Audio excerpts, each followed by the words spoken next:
Hello everyone and welcome back to another video. I'd really like to share my 1 week experience living in Hong Kong so far, as it's been a little bit over a week, but still it's been an amazing adventure. Now, of course, I am lucky in the way that I'm in a hotel, so I don't have to worry about going to buy all my supplies by myself at the moment.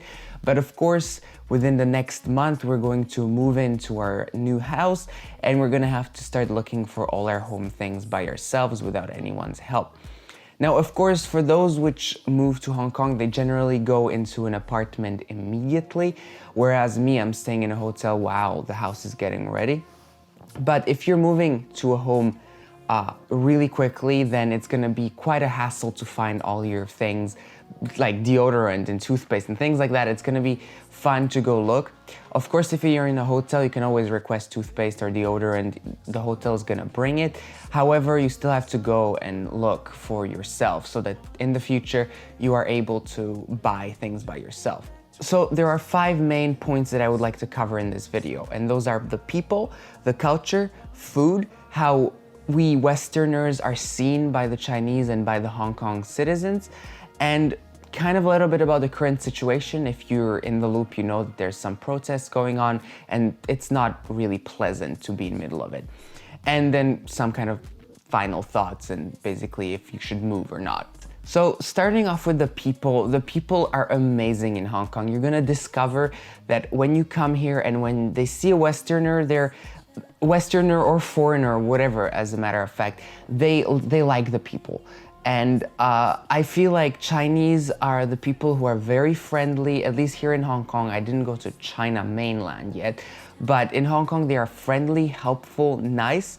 But of course, with the people here in Chinese, as the main language here in Hong Kong is Cantonese, it's sometimes a hassle to be able to talk to those people, especially if you go to like markets or things where people will not necessarily speak English. However, most of Hong Kong, I would say 80 to 90% of the people in Hong Kong speak English.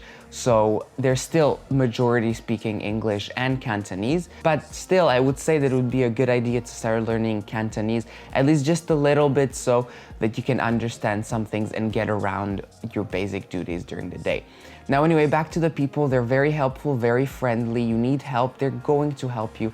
But of course, you need to keep in mind that they work on Quanxi, which is basically the fact where when your friend, so let's say I'm friends with a Westerner who's a friend with a Chinese, a very good friend, that means that I will be the friend of the Chinese as well. So friends go through friends. It's all about trust. And it's all about trust and helpfulness. So when that Chinese person helps you, then they expect that you can help them back in return when they will need it. Of course, it's limited to the fact where you have to be able to do it. Like if you are not able to do something, then it's okay. However, if you are able to do it, then you have to do it. That's how Quanxi works in simple terms. Of course, I'm not an expert, but that's kind of what they explained to me. Now, what about the culture? So for us Westerners, it's a shock. So you first come here, it's a shock. Everything is different. They speak a different language, and their culture is a lot different from the Western world. Now, I don't want to go into details because I don't want to insult anyone or anything, except it's just very different and you will blend in quite quickly. You will be able to take some habits. And of course, for example, here they eat with chopsticks.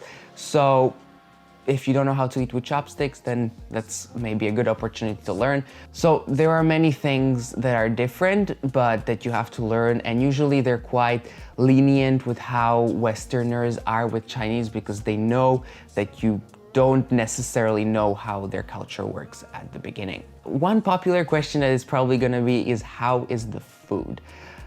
The food is pretty good. Like, it's Asian cuisine. So here in Hong Kong, of course, you can find many Western restaurants. You can find American, you can find Italian, French, whatever. There's all the restaurants possible here. Of course, the majority of them is street food. So in Hong Kong, it'll be like dim sum or things like that. And they're really good. They're actually really good. As long as you like fish, seafood, meat, all these kind of things, vegetables, then you're okay. Then like you're gonna like the food. Of course, your stomach isn't gonna be very happy about it at the beginning, but overall, you're going to be happy with the food. It's excellent. There's so much flavor, so much good stuff. However, if you're the person that doesn't necessarily like Asian food, because of course you can find Thai and Japanese and all these kind of foods around here, but if you don't like Asian food, then it's gonna be quite difficult because the Western world restaurants like the Italian ones, French ones, American ones, and will be quite pricey. So you again have to weigh the costs of prices because for Western, they import usually quite a lot of the food, which bumps up the cost, whereas Chinese, they bring it from Asia, which is closer than Europe or the US. Now for the Westerners, so if you're a foreigner, a Westerner, or most likely a Westerner, so let's say Great Britain, from Europe or US or Canada or whatever, people definitely tend to discriminate a little bit. So not insulting anyone, is in the metro, I noticed just recently that if I sit down, let's say the metro's empty, I sit down, most Chinese will not come sit down next to me, which for me was like, at the beginning, I was like, okay, that's fine, no problem. But then I realized that actually the Chinese don't want to sit next to like an alien person. I don't know how to feel about that. However, generally, once you know the Chinese, once you know that person, usually they will be friendly and they will be nice to you without discriminating you at all. So I've made some friends here already, some Chinese friends, some Hong Kong people friends, and you can really get a lot of details from them and you can really know how the culture works more. So definitely try to join some groups with some Chinese, as they can help you along the way, as you don't necessarily know how everything works at the beginning. Now, about the current situation. So you know about the protests, which have been going on for probably 7 months or so. It's quite a long time. But I think the peak was in November, where it really became nasty. And now after the election, it seems to be there's a lot less people in the streets. And I think it's a lot calmer. But still, if you're signed up with China Mobile or whatever operator in Hong Kong, you're gonna get a message from the Hong Kong police telling you that there's going to be a protest and you should avoid it and So as I would say that as long as you avoid those areas of protests and don't get in the middle of the police and anything, don't interfere with them, then you'll be perfectly fine. You will have no problems whatsoever and you can live your daily life as if you were in Europe. Now, of course, if you get stuck in that area, let's say most of the time it's in Central. So if you get stuck in Central, you will most likely be stuck because they usually stop the transportation. So you'll either have to go to a different metro station or figure something out. But for example, it happened to me in Mongkok, which is in Kowloon, just a little bit further up. And I walked all the way back to Victoria Harbor, where my hotel was. So, you know, it's just like, if you know where it is and you don't have to go there, like you don't have an appointment or something, then don't go. But if you really have to go, then I guess you have to go and just hope for the best. Now, generally now in Hong Kong, many metro stations are destroyed, many streets are destroyed. Like it really looks like a kind of like a post-Civil War thing, like not to that point, but kind of like you see that it's been destroyed. Now, Hong Kong is of course rebuilding all the metro stations that were burned and is trying to get back.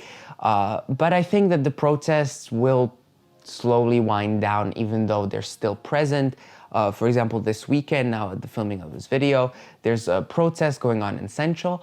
So I don't know, it's really hit or miss, but tourists really they're not gonna attack tourists most of the time. I would say probably never, because they need tourism here in Hong Kong and you can see that the economy is going down. So I don't know. Tourists, I think you're fine here as long as you avoid those areas. As someone who wants to move in and come live to Hong Kong, I think you're fine as well, as long as you avoid those areas again. So just follow this simple procedure. Don't go there unless you really have to go there. That's it. And of course, don't interfere with the police. Don't try to fight with them. Don't try to be against them. Keep your opinions to yourself and don't try to get beaten up. Just don't get in the middle of it. Don't. I really promise you it's not worth it. All right, so some final thoughts now about Hong Kong and living here. I find it great. So shopping is super easy in Kowloon. You have shops everywhere. Food is like the easiest thing to find in Hong Kong. You have street food, which is like everywhere. Like almost every other shop is a restaurant. So you can eat many things like that. And especially if you like seafood, since Hong Kong and this part of the world is close to the sea, so they eat a lot of fish, a lot of seafood and things like that. So it's really delicious. It's full of flavor and I think it's worthwhile. Now, for someone who's moving, the best tip I would say is try to make friends with the locals. Try to do that so that you can get some insight and become a better citizen here. I think that's gonna help you for the future, and definitely don't try to stick only with the Westerners. So, of course, it's gonna be tempting as you wanna have some Westerners, but I promise you that the locals are really nice and can be really good friends as well. All right, well, I hope you enjoyed this video. If you did, then please leave a like, and that will let me know that you wanna see more videos like this, and I'm definitely really wanting to make videos like this because it's a lot of fun to make, and I hope it'll teaches you something, whether you come visit or move or you just want to come here. That's really up to you.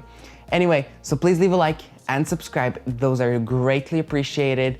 And of course, don't forget to watch my previous video, which is going to be shown up here. All right, take care, and I'll see you in my next video. Bye.